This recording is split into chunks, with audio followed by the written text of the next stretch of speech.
This week on Spooky Coop, episode 45, Paul and Michelle discuss the nature of being an alien contactee, and they recount some of their experiences from over the years.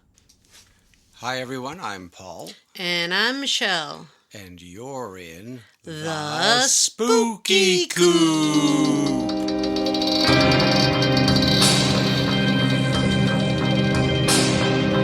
Welcome to the Spooky Coop.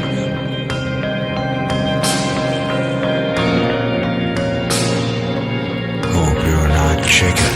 3, 2, 1, and welcome everybody. Hello, Michelle. Hey, Paul. How are you doing? Haha, I'm excellent. Oh, good. Yeah. Yeah, I'm feeling pale. You look like a pail. I look like a pale. Thank you. Thank you for that. Yes. Yeah. 28 years of marriage. Oh, yeah. 28 years of marriage. Yeah, that reminds me, when we first met, it was in the high times of the UFO craze, the abductee craze, way back when. And, you know, right now, if you go looking, you don't see much about abductees. You see a lot about UFO sightings and stuff. Yeah. When did that window, that landed somewhere between 93 to 99, didn't it? Or is that no, more I narrow think between than that? 85 or the late 85s. Because Whitley Strieber, he really popularized the entire subculture of UFO Well, when his abductees. book came out, people it sort of shocked everybody when they saw the cover that were UFO people and abductees, or a lot of us called ourselves contactees because a lot of us realized that we didn't have as shocking an experience as some people thought. Yeah, I met in all these years. I've met very few people who describe a horrendous, scary experience. Not after they started learning more about themselves. Like when I first wrote the UFO, the Alien Abduction Survival Guide, I was contacted by so many people who said, "I am so glad you wrote this book," because what I usually hear from stuff when I read it is, "Oh my God, an alien came and stole my ovaries or my eggs," or "they came and they stuck a tube up my butt," or "they came and they destroyed me." And what were they doing with all those ovaries, do you think? all those eggs? Yeah, all those eggs and ovaries. We can get into the thanks for the memories if you want. Thanks for the memories. What a lot of people came and told me was that they did feel this strange sense of community and almost like that they were somehow chosen. And that the book I wrote helped them understand something. And then, of course, when you and I got together and we wrote the UFO, not the UFO, but the Alien Abduction Reference Guide, that helped a lot of people understand some of the things that they were remembering that was really odd, like alien malls and the strange toilet experiences we can get into today. And things like that, and something called Omega City. And I thought today would be a really good time to reach back into the 80s and early 90s when abductees felt free to talk about their experiences without a fear of the Men in Black or strange things like that. And before John Mack died, I think after John Mack died, a lot of experiencers were not informed on how he died, or they didn't believe it, and it made them feel like they had to be quiet. But just to get it straight, John Mack was in England, and he was not used to the cars coming the other direction, and he looked in the wrong direction before he crossed the road because he looked in the American direction, and he was hit by a truck, one of those white Was it a truck box or a trucks. Bus? It was a truck, yeah. It was, one of those white box trucks like we have around here. And because it was one of those trucks, people believed it was military. And so it scared a lot of people. I knew John Mack personally. I used to go to his support groups and stuff. And I could talk about some of the people there, too. Right. We have some of that information on our website, too. Yeah. About our People want to go backgrounds. to our website. Yeah. Yeah. But it's nice to talk about it here for people who either don't like to read or haven't gone to the website. Nobody likes to read nowadays, it seems. Yeah. Very few people, a minority, and certainly older people, not younger people. I mean, you're lucky to get them off their cell phones to read one page unless it's something mandatory. Isn't for it funny college. how cell phones, nobody uses them for calling anymore? yeah. You know, I know that a lot of people who are listening probably weren't even born when phones had cords on them. You know, never mind dials. I saw a video where they gave kids, they gave young adults, and don't mind if I call you guys kids. They gave young adults, they had to get out of one of those escape rooms, and they had to do things like dial a telephone, and or play certain games, and they didn't know how to dial the telephone. Which I think is cool. Yeah. Yeah, it's sort of outside of my paradigm because I grew up and for years and decades, all we had were rotary phones. Push button was like, oh my goodness. Yeah, when push button came out, we were. You know what? I remember It's like, this waiting. rocks. Look at this. Yeah, I remember being so stunned when we got color TV. Yes, we are old. Not that old. We're young old. Yeah, we're young There old. is a 32-year-old man inside of this old body. There's always a 30-year-old person inside of every old body getting it wrinkled. Anyway, why don't you want to start with some of the things that you went through? No, you go first because I think you're on a roll here. Okay. One of the things that's really weird is a lot of people know that I'm very psychic, that I have a lot of what would be known as psychic powers or whatever. I don't know, psychic abilities. But one of the things that was always real to me is that I always remembered my UFO experiences. I had a lot of people in my family that remembered UFO experiences too. So when you would tell people, oh, I had a, quote, dream about being with the aliens again, and you would tell them and they would say, oh, yeah, another one. And it was really weird. We just thought everyone had dreams about aliens. I don't know if it's because of the TV back then or what, but the whole family just assumed you had dreams about aliens. And when I started kindergarten and I would tell people about my dreams about aliens, they would just look at me like, huh? And I would say, well, don't you ever dream about aliens? And then I found out, no, people didn't dream about aliens, so I learned to keep my mouth shut. And that's how I really learned that nobody really had dreams about aliens. And so my brother, I'll just call him Albert for now. My brother Albert and I were really the ones who talked about it. And my mother talked about the aliens. I had uncles and aunts that talked about them. I had a cousin that was into talking about it. But other than that, I didn't talk to anybody. What I did is I had journals. By the time I was a young adult, maybe in my 20s, I had big pads of drawings, and I had lots and lots of journals of them. And I played piano, so I had an upright spinet piano, and I kept my drawing pads behind my piano, and they were very, very important to me. And I had these journals that I hid in my piano. And one day I was drawing in my drawing pad. And like I said, nobody knew about him except for probably Albert at that point.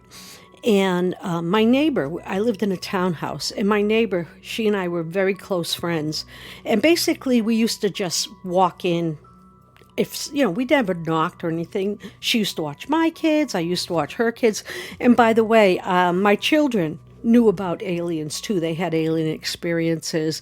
And just to tangent for a minute, one of my kids was a boy, one of my kids was a girl. And one day they were at the kitchen table fighting on how aliens, how their ships flew. One of them said they go whoosh, and the other one said, no, they go wah. And they were fighting back and forth. And it was so funny. And one of my other children knew that she had like a doppelganger. that was on an alien ship. She believed that. I believe it too. I tend to believe it too because during her pregnancy, I had some problems, and later found out that I had a dual placenta. And the doctor said, it looks like you had a missing twin, a twin that probably your body reabsorbed. And I found that very interesting because my daughter, when she was about 3, told me she had a sister that looked just like her on one of the ships. And now I started wondering, was that the twin? It wasn't reabsorbed, it was taken. But I have no proof of that, except for one day, my daughter came running down the stairs, jumped into our picture window, and went splat. And she said, "Mommy, I thought I could fly." And I said, "What gave you that idea?" She said, "Because that's how I go to meet my sister. They make me go through the window and I fly up into the blue light and I meet my sister." And I thought that was very funny. But off the tangent, if I go off the tangent, where was I?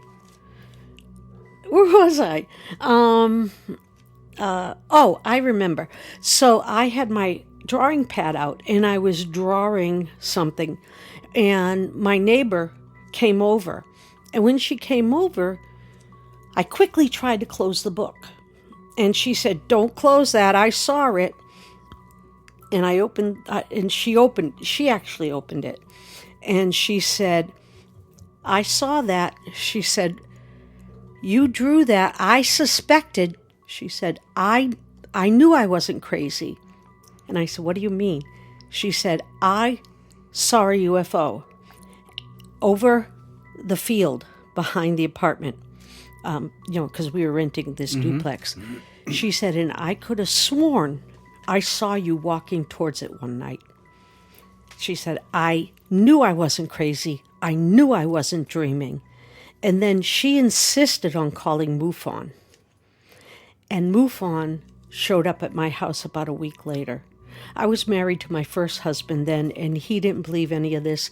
He was so ticked off. He took off out of the, when they came over, he was gone. And they came in, they interviewed me, they gave me all kinds of questions, they grilled me and grilled me and grilled me, and they even asked me what was written on the airport ground, and then that's the writing that's on the airport runway that's nearby. Right. And you can only see that writing from the air. From the air. And I knew what it said. I'm not going to tell everybody what it says in case they want to quiz somebody else in the area. And then they signed me up for MUFON meetings and everything. And I met Betty Hill at the MUFON meetings. But anyway... Did she bring cookies? No, she didn't bring cookies, She's but she did... famous for her cookies. No, but she did bring this cement alien head. I expected it to talk like it had a puppet in it or something, but it didn't. She actually was pretty nice, very nice lady, unless you told her that her alien head didn't look like the aliens you saw. Then she got a little feisty. But those meetings were very nice, and they held them at a restaurant that doesn't exist anymore, which was interesting. I lost touch with the local MUFON area, thing after my kids were born, and I got too busy. But so she's the one who brought me out into public, and that's when I started going to see John Mack. John Mack sent this woman to meet me. One of his people that sort of, kind of meets people to see if they really know aliens, because she had really good memory also. And she sort of, what would you call that? Decides whether a person is an abductee or somebody who watched too much TV or read books or something. She kind of, I don't know the word because my brain is kind of a mess right now. And she came and saw me. I don't want to say her name. And she sat down and looked at my drawings. And she was like, oh my God. And I drew a map of one of the layouts of the ship. She ran to her car and got her map of a layout of the ship, and we put them next to each other, and they were identical. And it was that must have been an amazing epiphany. it was. We were over the moon, and we talked. She was supposed to be there for an hour, and she got there at like noon, and she left like 1 a.m. That's a really good example of personal proof.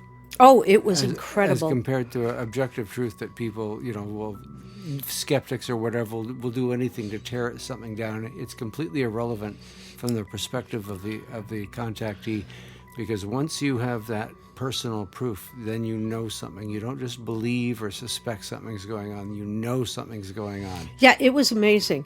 And we talked about all these things. We realized we knew each other before this. I knew the name of her children. She knew the name of mine. Yeah. We just talked and talked and talked. It was awesome. She told me about experiences she had. She saw the upside down wedding cake UFO you saw. And that thing is amazing. Night. She saw the same one you saw. I did not see that one. She told me different stories, things I hadn't experienced. I told her things she hadn't experienced, yet we also told things we experienced that were identical. It was hard to go our separate ways. We talked on the phone together for a long time. She set me up with John Mack. I started going to his support groups, which were really hard to get in because we were also a study group. We were the group he studied for his books, and I was one of the study persons for his books. And one of the things that was really kind of cool about that was he made sure that we were mentally sound. He didn't just pick a whole bunch of people and say, I'm just going to put them in this group. He was a real psychiatrist. So he put us through psychiatric testing to make sure we weren't, Yeah, for the record, for people who don't know, John Mack was the head of child psychiatry. Yes. At Harvard University. Harvard University. He took a lot of guff for working with abductees because they said, oh, this is crap. And he knew it wasn't, because he knew none of us were mentally ill. He put us through the ringer. And so then what happened is at one point he wanted to hypnotize me to see what he could get out of me. And apparently I was very reluctant to give him information when I was hypnotized. And he kept pushing me and pushing me and pushing me. And finally, I guess, under hypnosis. Now, I remember, it's a misconception that you don't remember anything when you're under hypnosis. Okay, you remember, unless you're in stage hypnosis, and then you do stupid things and you tell people you don't remember because you don't want people to know you did stupid things and you remember. I quacked like a duck. Yeah, every time the bell rings and then you go home and you go bark, bark, bark, bark, bark. Anyway, somebody needs the eggs. And I only know this because I am a clinical hypnotherapist, but I let it go. I haven't practiced in a long time, but when he was hypnotizing me, there was one spot where I actually don't remember, and he was pushing me. He said, you have to tell me, because I heard the tape. And I said, leave this one alone, or leave something alone. And then the curtains in the room burst into flames, and his tape recorder just burst into flames. And so that was amazing. What to do when you're engulfed in flames. I hope he had the pamphlet handy. Later, he told me that he thinks that the tape recorder short-circuited, burst into flames, and then the curtain burst into flames. But the people who were there said that they burst into flames, the curtains, then the tape recorder, like ba-boom. And even if it went the other way, boom ba, What caused a tape recorder? Bada bing, bada bang, bada boom. What would have caused a tape recorder Bum, to bum, burst burn. into? What would have caused a tape recorder to burst into flames? I don't know. And the funny part is that A huge burst of psychic energy, electromagnetic energy like that. yeah, I remember when I was a kid, I was having a nightmare and the wall burst into flames. So strange things happen around me. Thankfully, I never experienced anything like that. I'm Yeah. grateful for that. Anyway, why don't I cut there for a minute because I could go on for hours. And why don't you tell us some of your stuff? Well, when you talked about the upside-down birthday cake UFO, it brought back some memories. This thing was spectacular. It was during an experience. I could feel the wind on my arms and on the hair on my arms. And I was standing with a group of people in this beautiful area where there was these rolling hills of grass. And above us was this magnificent, it was dark. You could see the stars. And above us was this magnificently huge ship. And it was like a birthday or wedding, more like a wedding cake, a multi-tiered wedding cake, but upside down. And it was all lit up. These huge panels were all lit up with slightly different colors, gold and yellow, white, red, and some green, blues. And it was all just magnificent to look at. And and all of a sudden, and it was completely silent. This, from my perspective, I'd say it was like 12 stories high, but it was so big, it's hard to know. It was huge. But this massive building-like thing, it flew in an arch over the hill in front of us, and in less than a second, it went like whoop, and it was on the other side and out of sight. And then you could see it shoot straight up. And it went straight up and into the sky until it was a dot, and you couldn't see it anymore, and it went out of the event horizon. And it went so fast. It was a dot within a second or less than a second. It went that fast. It was amazing. When was the first experience you remember? The first experience I remember, it's hard to... The most clear one. I'll use that one because when I was very young, I had lots of dreams about monsters and running around with my mother in a place with there's no windows, and it was hard. You couldn't open any doors, and my mother was screaming, and then, they'd come in and settle her down. But the most memorable one that I have is a physical memory is when I was living in Prince George, British Columbia, back in 1967. I was riding my bicycle out by my school. It was St. Mary's was the school. I think they're still around today. As a matter of fact, they've existed this long. And I was riding my bicycle. It was probably the same nuns are teaching there. Yeah, they may well. Some stand on display and are mummified. They're that old, some of them. And above the school, I was there by myself. It was a Saturday, as I recall, and I saw this beautiful blue light around me, and I stopped my bike and I looked down at the ground and I was waiting for it to turn this blue color, and when it was around me, it felt beautiful, and I felt like, wow, this incredible feeling inside. And then I noticed something was funny with the sun on the ground. There was like this shadow, and I looked up, and there was this fairly big oval-shaped object that was completely black, and it was just sitting there. My mind told me it was like a round object that was at its side, but then later on finding out that, from our people on shipboard, they don't have any round craft. But they do have oval craft that can look round if the mind interpolates it. Or if it's bent a certain way. Bent a certain way, yeah. And I watched it. All of a sudden, it started to very slowly move over the roof of the school. And so I went out further to see if I could find it. And it was gone. It had just drifted away. So I rode my bike a little ways back over towards, there was an outdoor skating rink there. And as I got to the edge of the skating rink, I got very, very tired very, very quickly. And I didn't hop off, I stopped my bike, and I literally just sort of glided down to the ground, so to speak.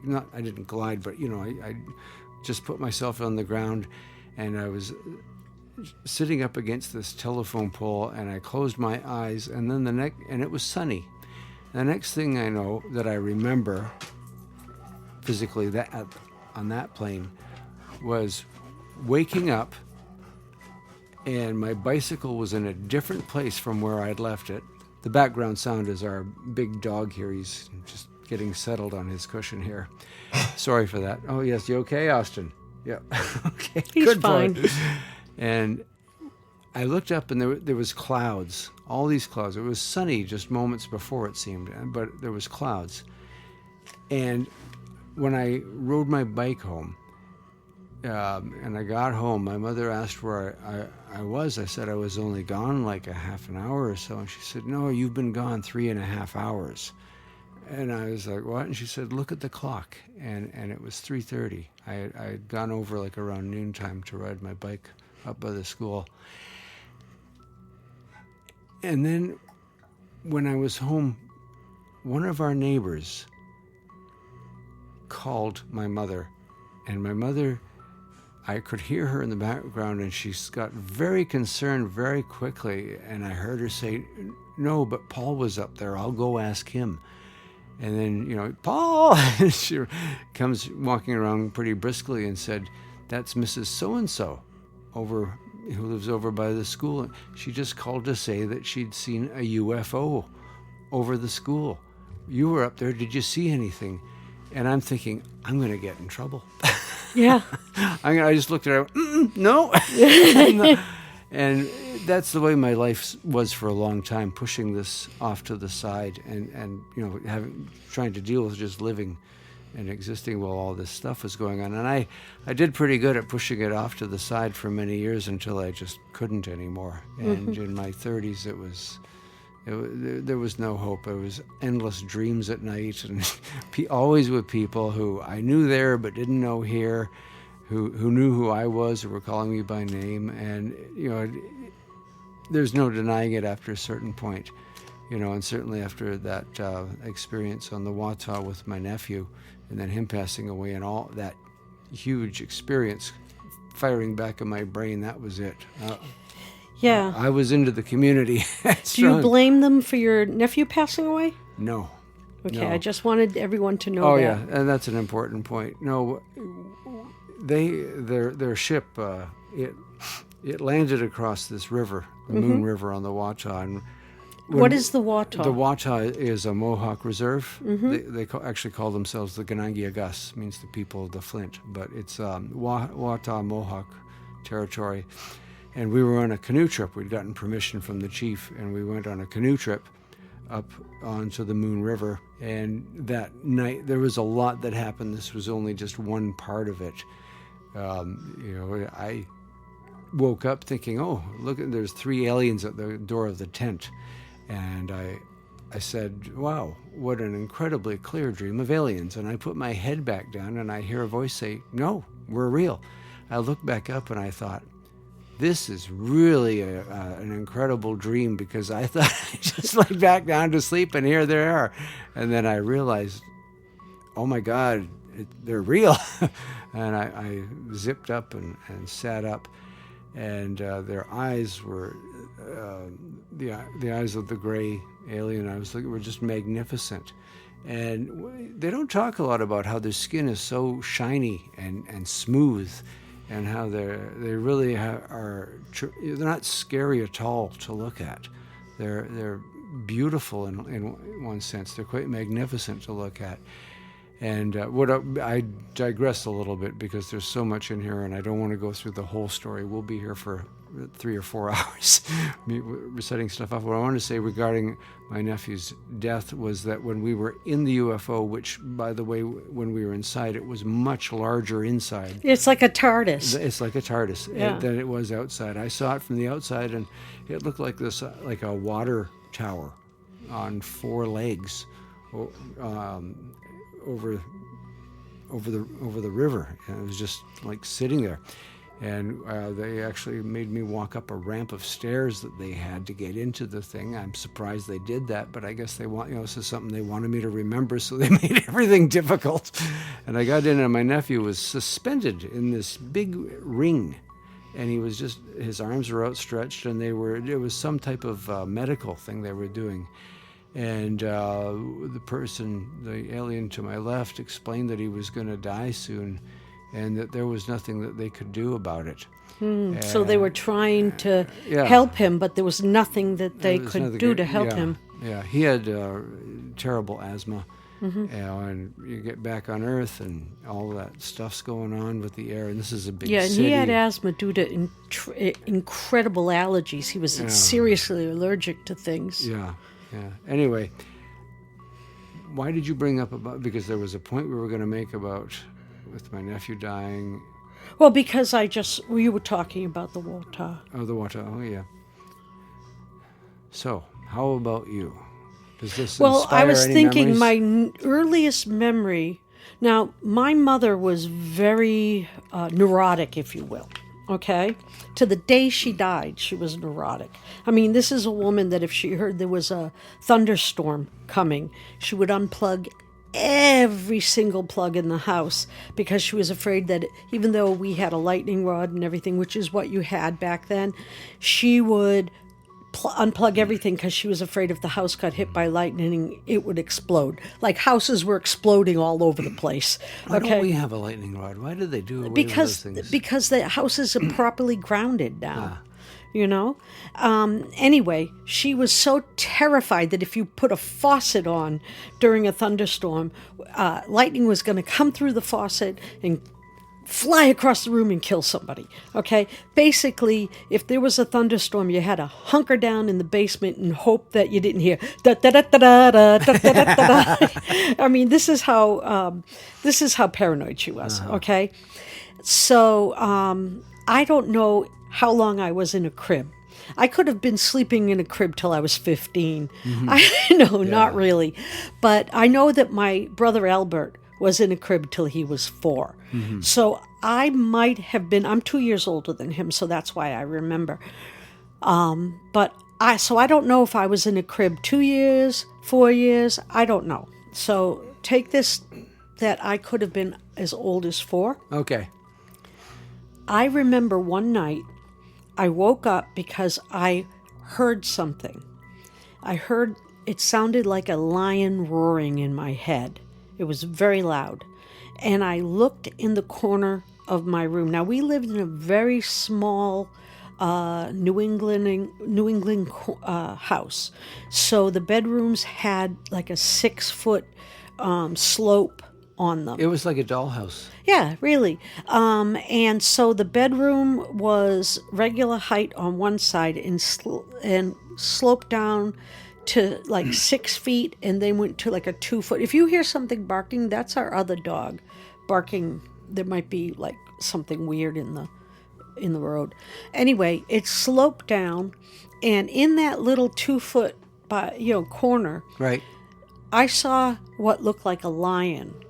And I thought, oh no, there's a lion in the bedroom. And this lion had big eyes. And then the lion, so I was old enough to know what a lion was. The lion stood up and it uncurled its arms and legs like you'd see in a science fiction movie or something. And when it did that, it moved forward and it stood up, but it was way lower than that 6-foot thing, that 6-foot slope.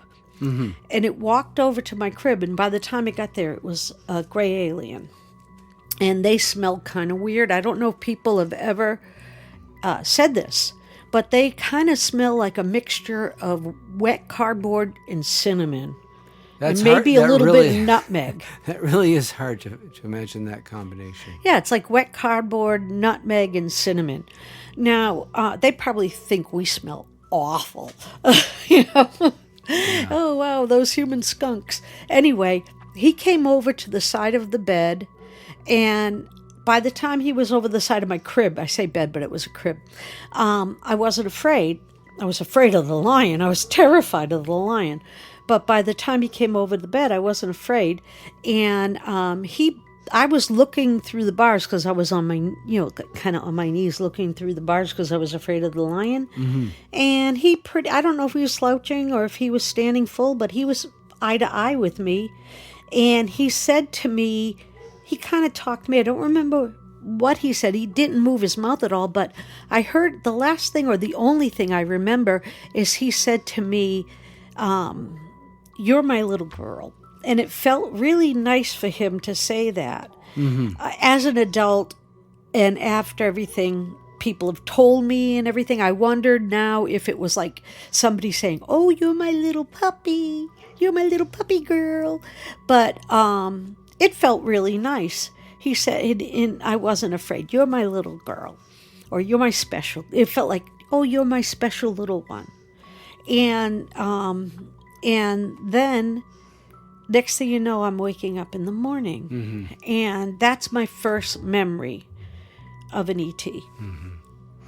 That's my first memory. Yeah. That's a fascinating story. Yeah.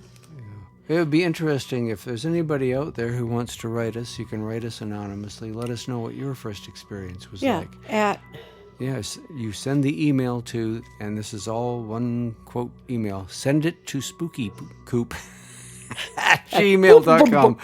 And that's all. Send it to spookycoop.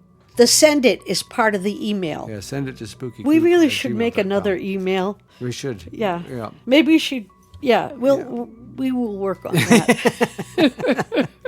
Well, I think we went with send it to Spooky Coop because it was sort of kitschy and but it's unique. Really confusing. Trying to communicate it. Do it once and you know it forever, though. Yeah. Yeah. So if anybody's out there, you can send it with your name, without your name. It doesn't matter. Send us your story. We'll read it. We'll read it. We'll read it to our things. Our things. We'll see our subscribers and our listeners. Yeah, unless you say, please don't. Yeah. Repeat this. Hey, talking about subscribers, subscribe. Yeah, please subscribe. It doesn't cost you a penny to subscribe, and it really helps us build our subscribing base. And maybe if we build it big enough, we can go places and have more people listen, and get more stories from people, and maybe even have some people subscribe in more places. Get more stories out, get more stories in from people. Yes, which reminds me, we have to thank, we had a huge bulge of listeners from Vietnam. Oh, really? Yeah. Oh, that's great. Last episode, it was Uzbekistan, and this time it's Vietnam. Hey, guys, if you're listening through a VPN, that's cool, too. Yeah. If you're really in those countries, fine. I understand the idea that you might want to be listening through a VPN because some people think... As a matter of fact, we recommend it. Oh, we don't recommend it. Well, I do as an computer guy. Well, I guess I'm not so ex. Look at all the crap we've got around us here now. Yeah, we have a lot of things that we have to do. But, the other thing I would like to talk about is all the different types of aliens. I mean, I'm not going to get into a lot of detail about it. But there are more aliens than grays out there. Maybe in the future we'll get to talking about them and how we've interacted with them. Yeah. It's like an episode in and of itself. Right, isn't it? right.